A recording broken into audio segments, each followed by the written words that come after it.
Okay, so let's flip that page. And now we're looking at example 2. So here's your graph again. I want to express the equation of the line in slope y-intercept form. So they're telling you the form they want it in.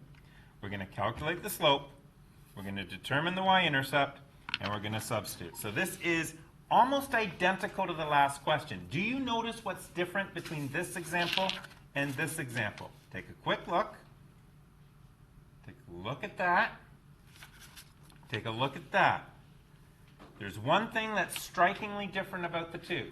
Any ideas, studio audience? Negative. Marcus, it's negative. What's negative? The slope. Bingo, slope. So it's going to fall left to right. So we're looking at a negative slope here. So let's look at the slope. I'm going to go from these 2 points. So I'm going to do my run first, which is 2. I'm going to do my rise, which is a fall. It goes down 1, 2, 3, 4. So it's actually a run of 2 and a rise of negative 4. So rise over run is going to be negative 4 over 2. Now we have to reduce that if we can. So we look at that and we say, well, what are the multiples of 2? 2 and 1. What are the multiples of 4? 2 and 2. So that means that this is actually negative 2 times 2 over 2 times 1. The 2 on the top and the 2 on the bottom will reduce, leaving us with negative 2 over 1, or simply negative 2. Now, a couple of things here. Do you have to show this step? No. I'm just doing it so people at home and people in class know how I'm reducing. They know how negative 4 over 2 is becoming negative 2 over 1. I'm reducing out a multiple 2 in both the top and bottom.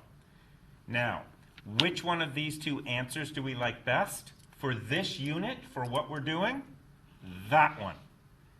If this was an algebra unit, if this was polynomials, that would be a better answer. But this one's better because guess what I get to see? I get to see my rise divided by my run. Okay? So determine the y-intercept. Now that being said, I'm going to put my final answer in this form. Why? Because it's going to look better. It's going to look more succinct, and I'll show you what that means in a minute. So now, determine the y-intercept. Where does it cross the y-axis? Well, it's crossing the y-axis at the point 0, 5. That means that my y-intercept is 5. That's pretty easy. So, what I have here, if I use y equals mx plus b, the equation is negative 2x plus 5. And that's the way you'll see that written. It's not wrong to write it like this. And in fact, it might be better in some cases, but it just looks odd. This looks better. This might be a better way of talking about slope, but this looks better.